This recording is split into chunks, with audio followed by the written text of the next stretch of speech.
No bad ideas. Kamala Harris Summit, nobody asked for. Good evening, America. So apparently, former Vice President Kamala Harris has launched something called No Bad Idea Summit. And honestly, that title alone may be the single greatest accidental self-owned modern political history. Because if there's one person uniquely qualified to host a conference celebrating bad ideas, it's probably the woman whose political resume read like a rejected sitcom pilot. No bad ideas. Really?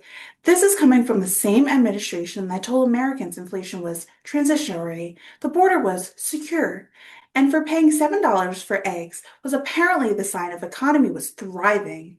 And now Kamala Harris wants to lead Democrats into the future with a summit dedicated for brainstorming. Folks, Democrats already held a No Bad Idea Summit, and it was called the Biden administration.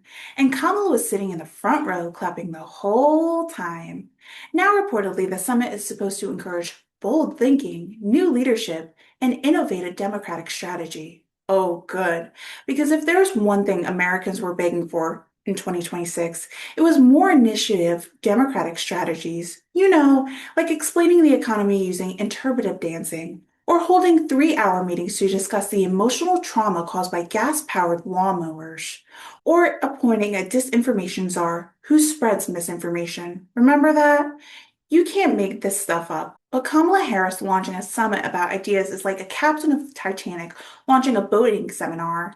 This woman spent 4 years as vice president, accomplishing almost nothing except for becoming a meme factory. Her speeches sounded like someone generated motivational quotes using expired fortune cookies. Remember when she said, "What can be, unburdened by what has been?" To this day, nobody knows exactly what that means. Even the teleprompter looked confusing. Somewhere in America, an English professor heard the sentence and immediately retired. And then there was the legendary word salad error. Kamala Harris could answer a simple question about inflation and somehow end up discussing the importance of a yellow school bus for 12 minutes. Reporter, Madam Vice President, what's your plan for the economy? Kamala, well, the significance of the passage of time is significance because the time is significance and understanding the significance over time. What? That's not policy answer. That's what happens when GPS loses signal during a TED Talk. And Democrats tried so hard to convince America it was brilliance. The media treated every confusing sentence like she was secretly speaking a riddle. No, folks, she wasn't a philosopher. She was improvising poorly. And let's not forget about the cackling, that laugh. Every time a reporter asked a serious question, Kamala responded like she just heard a joke nobody ever understood. Madam Vice President, the southern border is collapsing. Ha ha ha ha. Madam Vice President, inflation is crushing working families. Ha ha ha ha. At one point, I honestly thought the administration had replaced press briefings with an open mic comedy night. And speaking of the border, remember when President Joe Biden appointed Kamala Harris as the so-called border czar?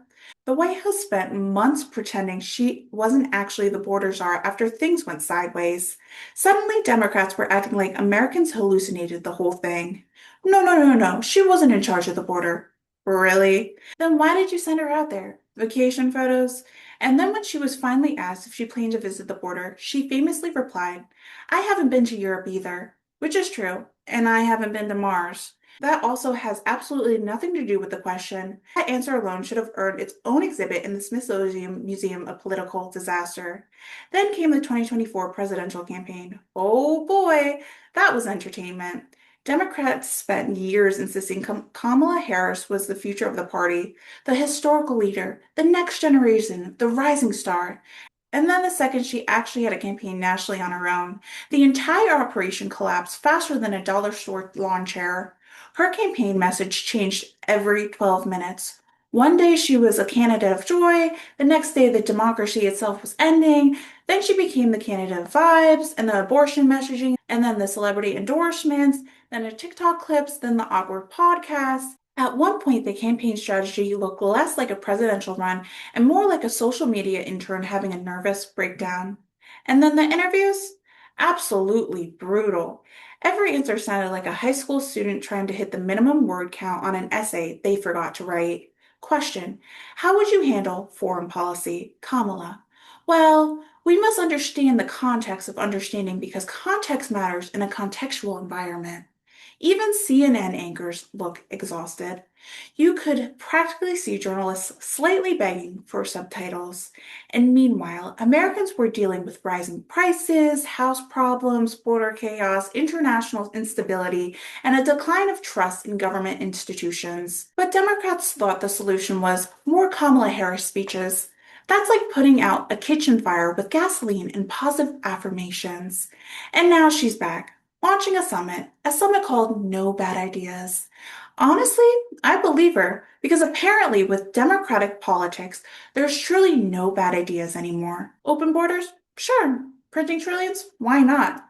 Governments deciding what speech is acceptable? Absolutely. Defunding police departments before suddenly pretending you support police again during election season? Not a bad idea. At this point, Democrats don't abandon failed policies, they recycle them with better branding. It's political thrift shopping. And Kamala Harris standing at the center of it feels weirdly appropriate because nobody embodied modern Democratic confusion better than Kamala Harris. She represented the politics of saying absolutely everything while meaning absolutely nothing.